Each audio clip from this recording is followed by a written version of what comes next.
Assalamualaikum warahmatullahi wabarakatuh. Alhamdulillah, jumpa kembali di channel Sobat Sunyi Sepi. Terima kasih untuk kalian yang sudah like, yang sudah komen dan juga subscribe, yang sudah memberikan dukungan lewat komen dari channel ini. Semoga kedepannya bisa lebih menghibur dan memberikan cerita-cerita yang lebih menarik lagi. Nah, ini ada satu kisah dari salah satu narasumber yang pernah mengalami kejadian mistis yang tak diduga oleh dirinya. Ini pengalaman tentang pendakian satu rombongan, tapi yang mengalaminya ini cuma satu, yaitu Rani. Ini nama samaran, bukan nama sesungguhnya. Rani ini tidak pernah mengira atau membayangkan kalau saat dirinya terpisah dengan rombongan yang lainnya yang waktu itu di pos 1, saat dirinya asyik mengambil foto, mengambil gambar di Gunung Merbabu, waktu itu dia mendaki. Dia itu tidak mengira kalau sosok yang ternyata menemaninya sepanjang perjalanan sampai 4 jam lamanya, bahkan harus menginap di salah satu tenda, kalau ternyata sosok itu adalah orang yang sudah lama menghilang dan juga sudah lama meninggal. Dan kabar beritanya kalau jasadnya itu tidak ditemukan di Gunung Merbabu itu. Nah, awal ceritanya kayak gini. Saat Rani ini bersama rombongannya menuju ke Gunung Merbabu, dia berangkat dari titik 0 menuju ke pos 1. Nah, saat di pos 1 itu Rani yang melihat pesona dari bukit pos 1 itu, mungkin pesonanya untuk sebuah fotonya sangat indah. Makanya Rani waktu itu mengambil beberapa foto atau gambar yang ternyata tanpa disadari Rani, keasikannya mengambil gambar itu membuat dirinya itu tertinggal oleh rombongan atau teman-temannya. Nah, kenapa dia harus tinggal? Ya mungkin menurut teman-temannya, Rani ini memang sudah beberapa kali melewati jalur itu. Makanya teman-temannya itu berpikirnya, ya Rani orangnya kan punya mental baja dan juga sudah pengalaman beberapa kali melewati jalur itu. Nah, makanya teman-temannya itu sewaktu melanjutkan perjalanan dari pos 1 itu ya tanpa disadari juga meninggalkan Rani. Rani tertinggal oleh beberapa temannya itu saat di pos 1. Nah, merasa dirinya terpisah dengan rombongannya, Rani ini mencoba Rani ini melanjutkan perjalanannya untuk menuju ke pos berikutnya.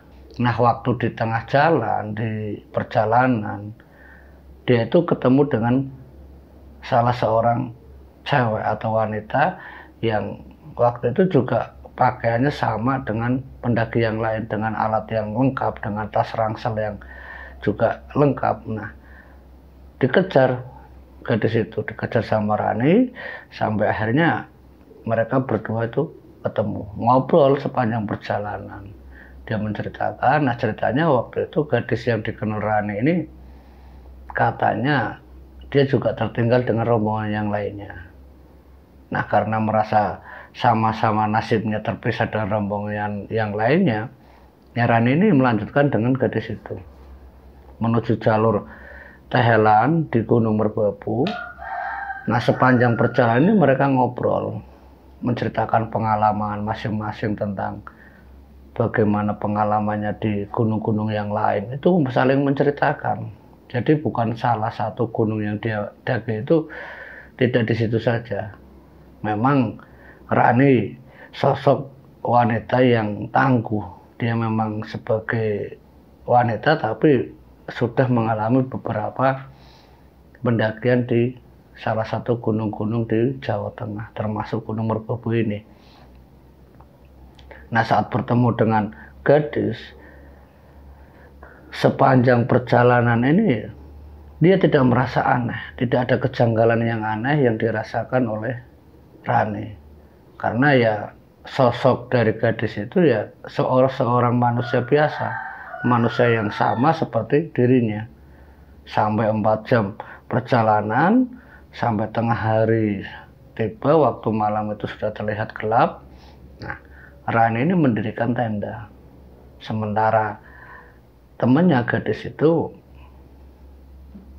disuruh untuk tinggal di dalam atau istirahat di dalam tendanya, sementara Rani itu tidur dengan sleeping bag di luar tenda. Nah, saat menjelang subuh, gadis itu pamitan sama Rani. Dia pamitan, ngomongnya katanya mau melanjutkan perjalanan agar bisa cepat sampai menuju rombongan yang lainnya. Nah, Rani ini mengiyakan gadis itu. Dia mengiyakan begitu saja tanpa dipikir-pikir lagi, ya karena posisinya Rani waktu itu memang memang keadaannya masih sedang mengantuk. Jadi ya keadaan yang namanya ngantuk, Rani itu ya mengiyakan apa yang dibilang gadis itu. Iya, kamu lanjutkan dulu, nanti saya nyusul. Ya karena apa ya, mungkin Rani berpikirnya kalau Rani juga sudah terbiasa melewati jalur itu, makanya Rani ini tidak berpikir yang aneh-aneh. Ya karena apa ya, dia sudah hafal jalur yang akan dia daki untuk menuju ke puncak Gunung Merbabu. Nah, keesokan harinya mungkin kisaran jam 8 pagi dia baru terbangun. Suasana dinginnya di gunung itu, dia terbangun. Nah, saat dia terbangun itu dia baru tersadar. Dia kaget kalau ternyata tenda yang dia dirikan itu di dekat tebing, berjarak kurang lebih 200 meter dari tenda yang dia dirikan. Kaget Rani, loh kenapa kok di sini? Perasaan tadi malam tidak ada tebing seperti ini. Ternyata dia mendirikan tenda, terbangunnya itu di dekat tebing yang berjarak kurang lebih 200 meter. Yang kurang lebih jaraknya itu 200 meter dari tendanya, di salah satu gunung batu di Gunung Merbabu. Nah, karena kaget dia itu terbangun di dekat tebing, dia merapikan tendanya, merapikan semuanya, dimasukkan lagi ke dalam tas. Dia melanjutkan perjalanannya. Nah, sewaktu Rani ini melanjutkan perjalanan, di sepanjang perjalanan dia itu melihat ada tas yang tidak ada pemiliknya. Tapi Rani itu tahu betul, dia ingat kalau tas itu adalah milik dari gadis yang menemaninya sepanjang perjalanan. Nah, tas itu dibawa oleh Rani, dibawa sampai ke puncak, ketemu dengan rombongan yang lainnya. Nah, sesamanya di puncak, Rani ini menanyakan ke teman-temannya, ada yang ketemu dengan gadis yang seumuran aku enggak? Temannya langsung jawab begitu saja, enggak ada siapa-siapa. Hari ini ya tidak ada pendaki yang lain selain rombongan kita. Tapi kalau kemarin beberapa hari yang lalu memang ada, cuman mereka sudah turun. Dan ini pun hari ini ada jadwal pendakian, tapi katanya itu dari sekolah atau mahasiswa yang lain, tapi tidak hari ini, mungkin beberapa hari yang akan datang.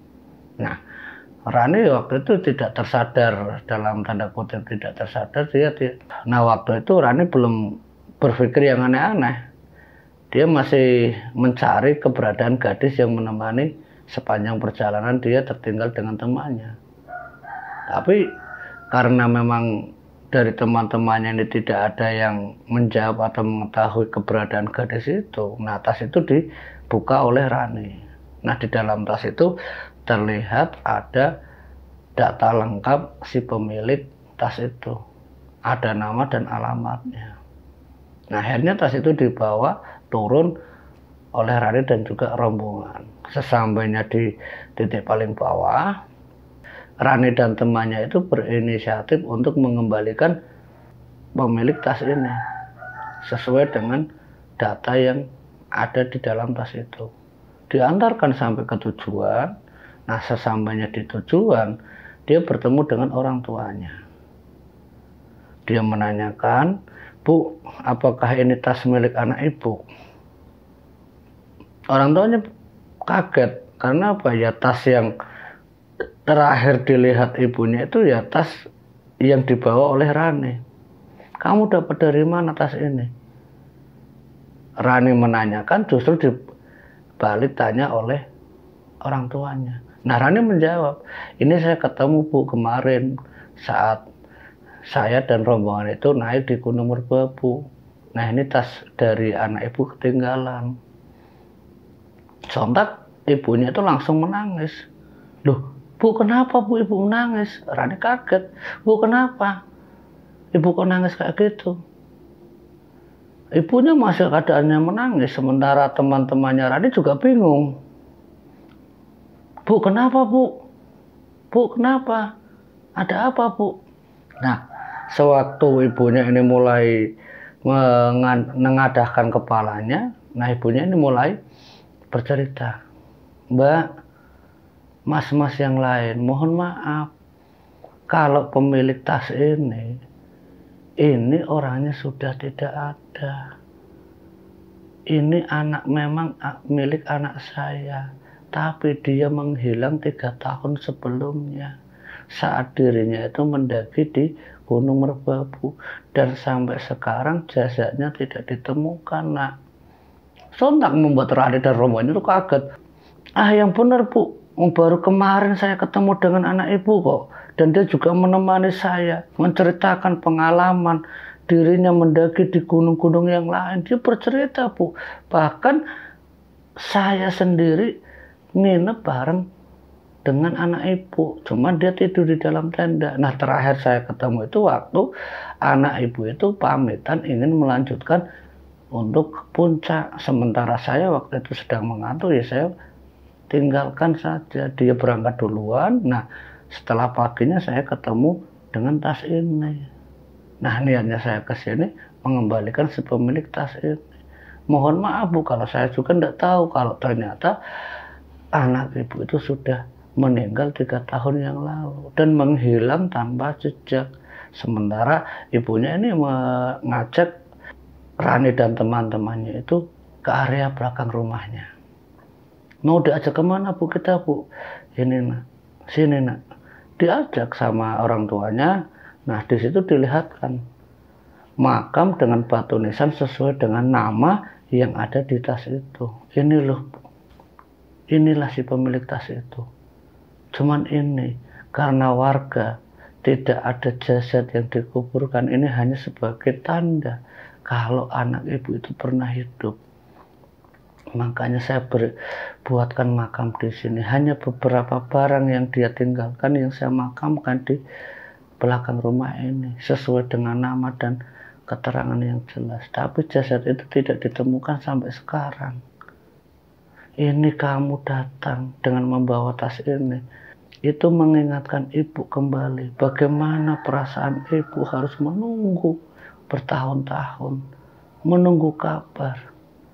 Tapi setidaknya ini bisa memberikan rasa rindunya ibu kepada anak ibu yang ternyata sudah hilang 3 tahun yang lalu. Terima kasih atas ceritanya Nak Rani yang sudah memberitahu bagaimana dia pernah ketemu denganmu. Singkat ceritanya, sejak saat itu Rani balik dengan rombongannya. Nah, dari situlah Rani sampai sekarang pun masih terngiang-ngiang bagaimana pengalamannya saat bertemu dengan sosok gadis yang bercerita dan ngobrol, ternyata sosok itu sudah meninggal 3 tahun yang lalu. Dari pengalaman yang dialami oleh Rani, semoga bisa memberikan wawasan dan manfaat untuk kita semua, bahwa yang namanya pendakian ya kadang ada sisi mistis atau horor yang dialami setiap para pendaki, termasuk salah satunya narasumber yaitu Rani.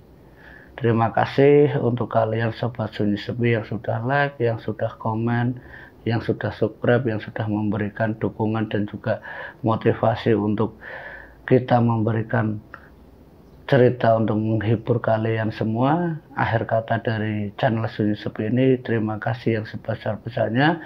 Wassalamualaikum warahmatullahi wabarakatuh.